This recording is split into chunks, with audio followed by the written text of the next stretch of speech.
आगे लिखिए इक्विलिब्रियम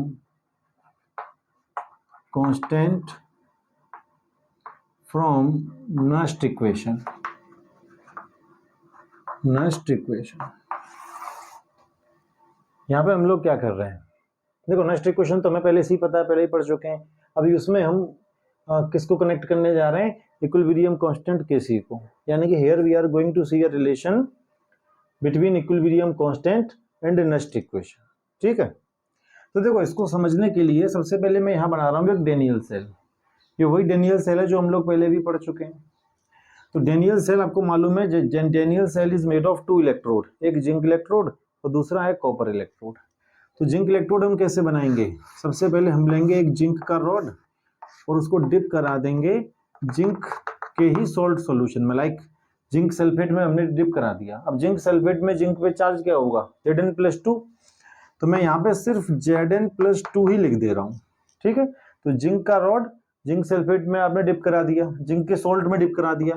वैसे ही आप यहाँ पर क्या करेंगे, एक कॉपर का रॉड ले लेंगे और उसको आप डिप कराएंगे कॉपर के सॉल्ट सॉल्यूशन में, लाइक आपने डिप करा दिया Cu+2 में डिप करा दिया, Cu+2 में, लाइक कॉपर सल्फेट में करा दिया तो CuSO4 होता है उस पर। तो CuSO4 में Cu पे कितना चार्ज होगा, +2 चार्ज। ठीक, तो आपने क्या करा, जिंक का रॉड जिंक सल्फेट में डिप कराया या जिंक के ही सॉल्ट सॉल्यूशन में डिप कराया, कॉपर का रॉड कॉपर के सॉल्ट सॉल्यूशन में डिप करा दिया आपने। ठीक है, अब यहाँ पे क्या होगा, यहाँ इसको कनेक्ट कर देंगे सॉल्ट ब्रिज से और यहाँ पे हम एक वोल्ट मीटर की हेल्प से इसको कनेक्ट कर देते हैं। अब आपको मालूम है जैसे ये सेल वर्किंग करना शुरू करता है, काम करना शुरू करेगा, तो यहाँ पे क्या होगा, ये पूरा पढ़ चुके हैं आप पहले ही। तो यहाँ पे क्या होगा कि जो Zn है वो टूट टूट के Zn+2 बन के इसमें गिरता रहेगा, यानी कि Zn will change into Zn+2 ion. ठीक है, और यहाँ से इलेक्ट्रॉन निकलेंगे और ये इलेक्ट्रॉन ऊपर की तरफ जाते रहते हैं।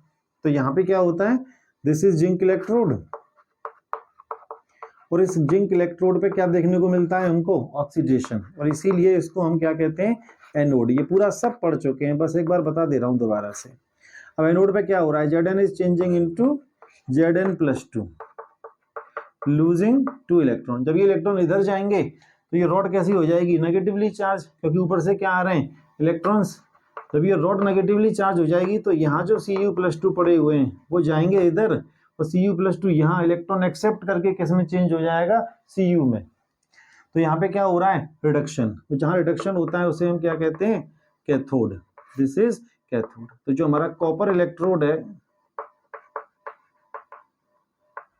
It act as cathode. तो यहाँ पे कैथोड पे क्या रिएक्शन हो रही है, कैथोड पे जो Cu+2 है वो किस में चेंज हो रहा है, Cu में। कैसे चेंज हो रहा है, 2 इलेक्ट्रॉन गेन करके Cu में चेंज हो रहा है। तो this is the reaction of anode, ये कैथोड का रिएक्शन।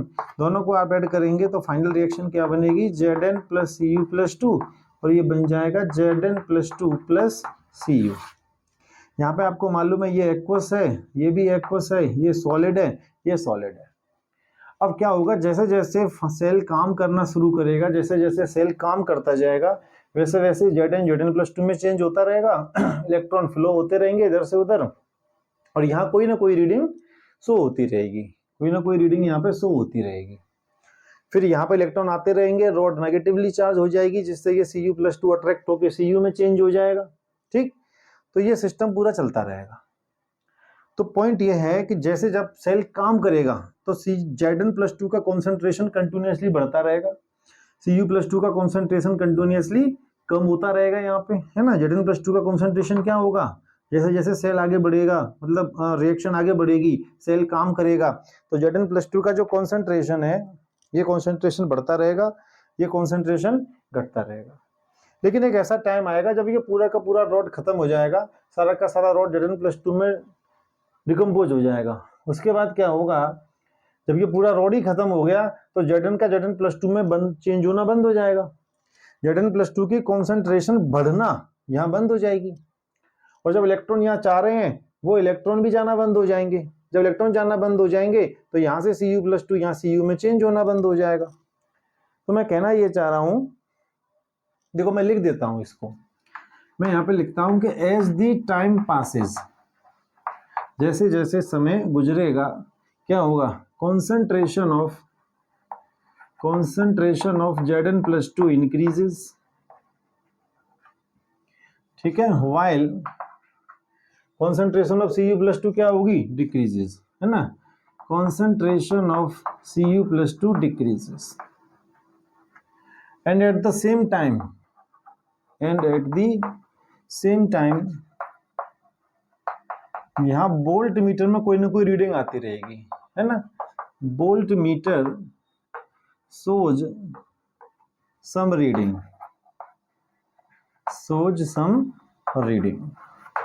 ठीक। लेकिन एक ऐसा टाइम आएगा थोड़ी देर के बाद जब सारा डॉट डिकम्पोज हो जाएगा तो फिर क्या होगा, सब रिएक्शन रुक जाएगी पूरी, Zn+2 का कॉन्सेंट्रेशन बढ़ना बंद हो जाएगा, ये कॉन्सेंट्रेशन घटना बंद हो जाएगा, इलेक्ट्रॉन का फ्लो भी रुक जाएगा और यहाँ पे कोई रीडिंग नहीं शो होगी, यहाँ पे रीडिंग कितनी शो होगी, 0। तो यहाँ पे मैं लिख रहा हूं आफ्टर सम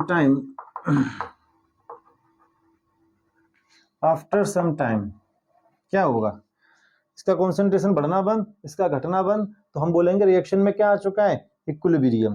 रिएक्शन में क्या आ गया, इक्विलिब्रियम। इसकी कॉन्सेंट्रेशन भी कांस्टेंट हो जाएगी, इसकी भी कांस्टेंट हो जाएगी। तो after some time concentration of Zn+2 and Cu+2 become constant, ठीक है, and equilibrium is obtained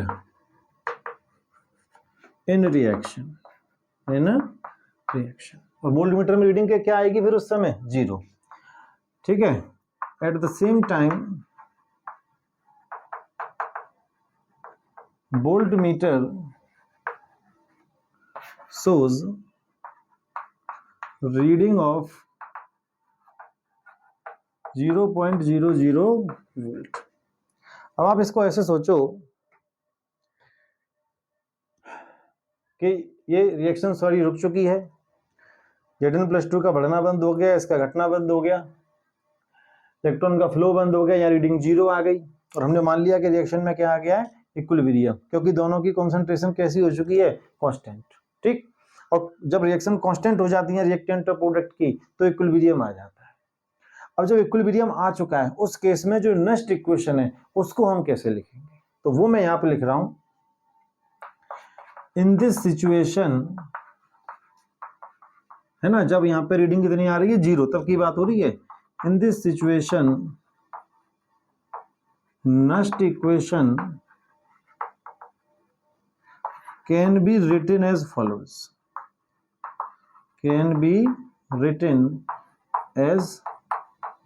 follows. अब कैसे लिखी जाएगी नेक्स्ट इक्वेशन वो मैं लिखता हूं, लेकिन उससे पहले मुझे ये रफ करना पड़ेगा, इसको नोट कर लीजिए आप। हाँ भाई, तो आप देखो हमारा इक्वेशन क्या है, E = E0 - 2.303 RT upon NF log base 10Q, ये हमारा इक्वेशन है। अब क्योंकि वो कह रहा है इक्विलिब्रियम आ चुका है, तो एट इक्विलिब्रियम वोल्टमीटर क्या रीडिंग शो कर रहा है, 0.00 वोल्ट, यानी कि 0 वोल्ट। तो ई सेल हम कितना मान लेंगे, जो वोल्टमीटर की रीडिंग है उसे क्या मान लेंगे, 0 वोल्ट। अब अगर ये वैल्यू मैं ऊपर लगाऊं तो क्या हो जाएगा, E = यहाँ 0 आ जाएगा, E0 - 2.303 RT upon NF log base 10Q। अब इस वैल्यू को उठा के मैं इधर ले आऊंगा तो ये क्या हो जाएगा, E0 = प्लस का हो जाएगा ये पूरा value, 2.303 RT NF log base 10Q। अब डेनियल सेल के लिए मैं N और Q का वैल्यू अगर लिखूं तो क्या होगा, तो on putting the value of N and Q। अब रिएक्शन अभी मैंने आपको बताई थी और एक बार इधर लिख देता हूं, रिएक्शन आपको मालूम है क्या हो रहा है रिएक्शन में, रिएक्शन थी आपकी Zn + Cu पॉजिटिव, ठीक है, और Zn पॉजिटिव + Cu, ये रिएक्शन थी। अभी बताइए, एक्वस है, ये सॉलिड है, और N का वैल्यू कितना था इसके लिए, 2, क्योंकि 2 इलेक्ट्रॉन कैंसिल होते हैं, ठीक है। अब यहाँ पे क्या होगा, जब हम वैल्यू पुट करेंगे किस किस की, एक तो n की, एक q की, तो ये क्या हो जाएगा आपका, ये हो जाएगा 2.303 RT और ये हो जाएगा 2F और log q की जगह पे मैं क्या लिखूंगा, q हो जाएगा concentration of this upon concentration of this. ये तो आएगा नहीं दोनों क्योंकि ये सॉलिड है, तो ये हो जाएगा कॉन्सेंट्रेशन ऑफ Zn+2 और कॉन्सेंट्रेशन ऑफ Cu+2। ठीक, ये किसके बराबर चल रहा है सब, E0 के बराबर। लेकिन क्योंकि यहाँ इक्विलिब्रियम आ चुका है, इनकी जो कॉन्सेंट्रेशन है वो कांस्टेंट हो चुकी है, तो ये भी कांस्टेंट, ये भी कांस्टेंट, तो दोनों का डिवाइड करेंगे तो नया कांस्टेंट हम बना रहे हैं क्या, Kc, इक्विलिब्रियम कांस्टेंट। ठीक है, कांस्टेंट कांस्टेंट के डिवाइड से नया कांस्टेंट ही आ जाएगा। तो E0 is equal to 2.303 RT upon 2F log base 10 क्या बन जाएगा, Kc। तो ये एक रिलेशन आ गया E0 और Kc में। ठीक है, ये इंपॉर्टेंट है।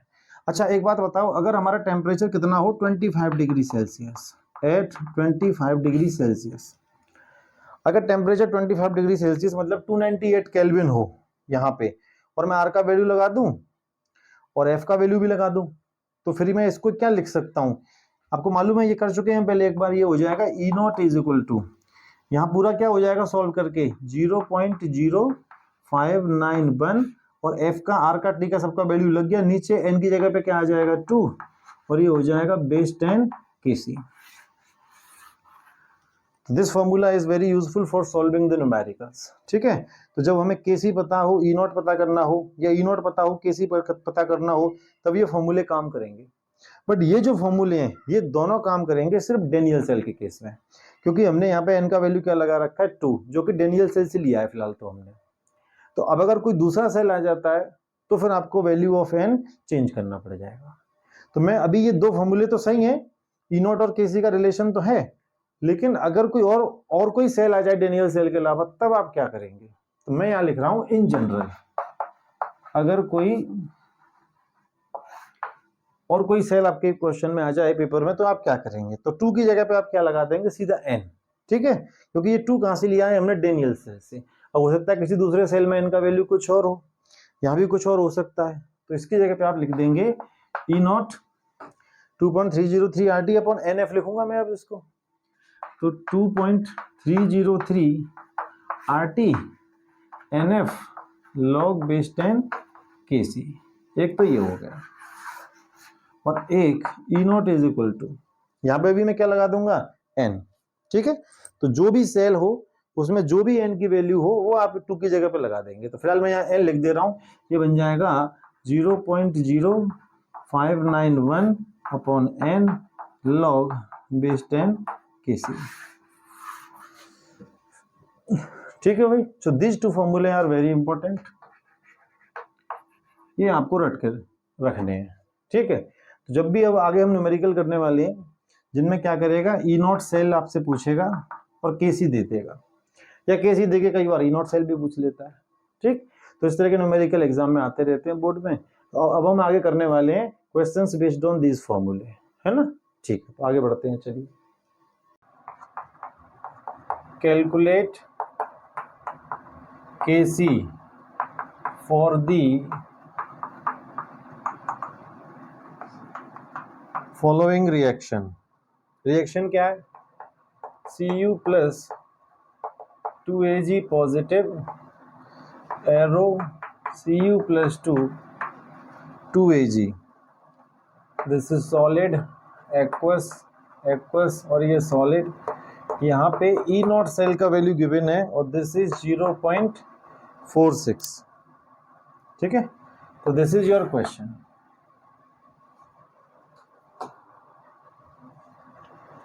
देखो जरा क्या कह रहा है, वो कह रहा है आपको Kc बताना है इस रिएक्शन के लिए, और E0 सेल उसने हमको दे दिया है। अब हमारा E0 सेल हमको मालूम है, Kc हमको बताना है, तो फॉर्मूला हमारा क्या है। सबसे पहले आप फॉर्मूले को देखिए, तो आपका फॉर्मूला होता है E0 cell is equal to 0.0591 upon N log base 10 Kc। E0 cell is already given, है ना।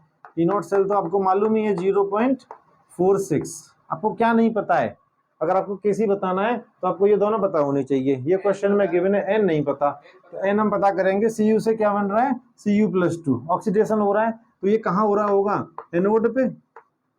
तो एनोड के लिए मैं रिएक्शन क्या लिख सकता हूँ, Cu is changing into Cu+2 losing 2 electron. और अगर हम बात करें कैथोड की, तो कैथोड पे क्या हो रहा होगा, Ag पॉजिटिव से Ag बन रहा है, तो Ag पॉजिटिव एक इलेक्ट्रॉन गेन करके क्या बना रहा है, Ag।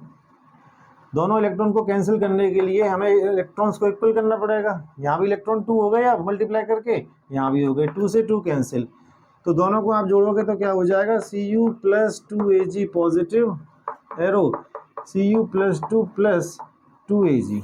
तो आपने कितने इलेक्ट्रॉन कैंसिल करे, 2, तो n की वैल्यू कितनी हो गई, 2, n की वैल्यू 2, तो n 2 है, ई नॉट सेल 0.046 है। दोनों को उठा के यहाँ लगा दो, दिस इज 0.046, सॉरी 0.46 है, 0.46 ये नहीं है ना, is equal to 0.0591/2 log base 10 Kc। इसको सबको इधर ले आते हैं तो क्या हो जाएगा, 0.46 multiply to 0.0591 is equal to log base 10 Kc। इस पूरे को हम सॉल्व कर लेंगे तो आंसर आ जाएगा 15.36 is equal to log Kc। मैं इसको ऐसे भी लिख सकता हूँ, log Kc is equal to 15.36। log को इधर ले जाएंगे तो क्या बन जाएगा, एंटी लॉग, तो दिस इज एंटी लॉग 15.36। ये वैल्यू आपको क्वेश्चन में दे दी जाएगी, एंटी लॉग 15.6 की वैल्यू आपको क्वेश्चन में दे देगा।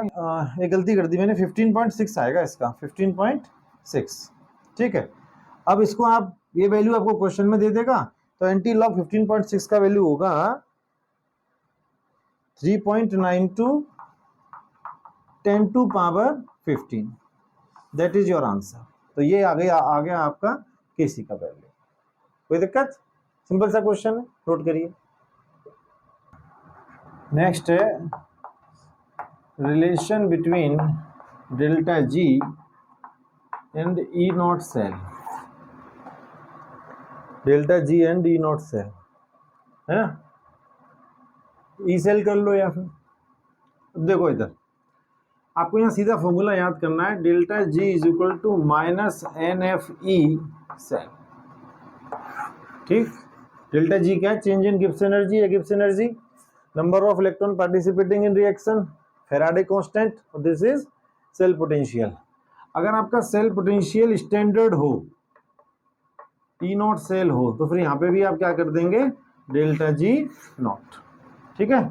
तो डेल्टा G क्या है आपका, change in Gibbs energy, okay, और F इज वही है फैराडेज कांस्टेंट, और E cell is equal to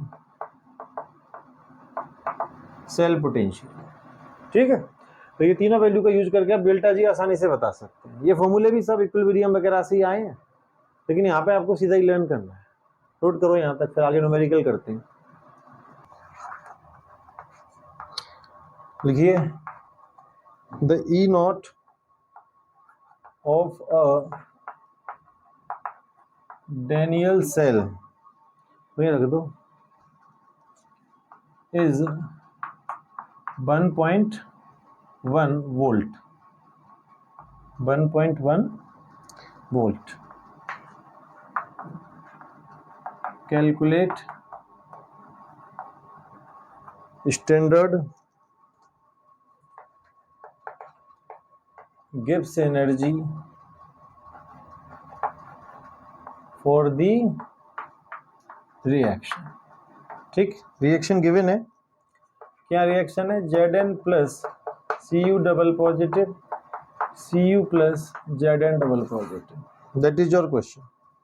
देखो इधर वो कह रहा है E naught of Daniell cell is this, तो E नॉट सेल उसने खुद ही गिवन है, क्या है 1.1 वोल्ट, गिब्स एनर्जी आपको बताना है, तो डेल्टा जी नॉट आपको बताना है। एन कितना आ जाएगा 2। अगर एन समझ में नहीं आए तो फिर आप कैथोड और एनोड की दोनों की रिएक्शन अलग अलग लिख के कैंसिल कर दो और एन की वैल्यू 2 आ जाती है। वैसे यहाँ तो आपको मालूम है, आप कर चुके हो कई बार।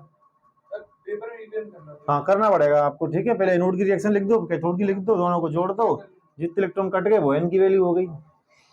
तो फॉर्मूला सिंपल है हमारे पास, delta G naught is equal to minus N F E naught cell. अब ये हो जाएगा -2 और एफ इज इक्वल टू 96500 और दिस इज 1.1। ठीक है, इसको आप सोल्व कर लेंगे तो आपका आंसर आ जाएगा -21227। ठीक है, जूल पर मोल। गिब्स एनर्जी है, यूनिट क्या रहेगी, जूल पर मोल। सिंपल है, बहुत छोटा सा क्वेश्चन है, बस फॉर्मूला लगाना है। ठीक है, कोई दिक्कत, नोट करिए। Calculate delta G not and log base 10 केसी। अब हमें केसी नहीं बताना है, पूरा लॉग केसी का वैल्यू बताना है। ठीक है, फॉर दी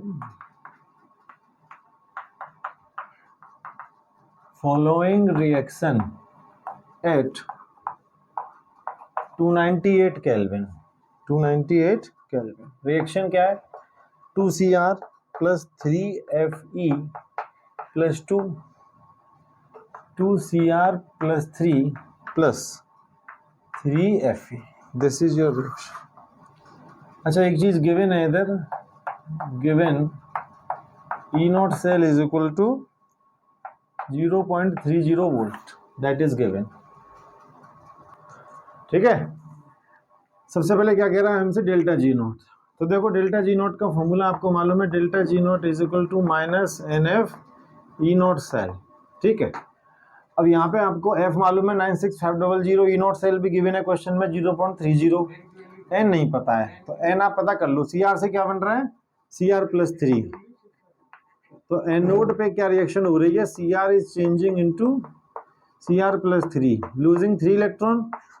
और कैथोड पे क्या रिएक्शन हो रही होगी, रिडक्शन होता है, रिडक्शन हो रहा है Fe+2 से Fe, Fe+2 से बन रहा है Fe।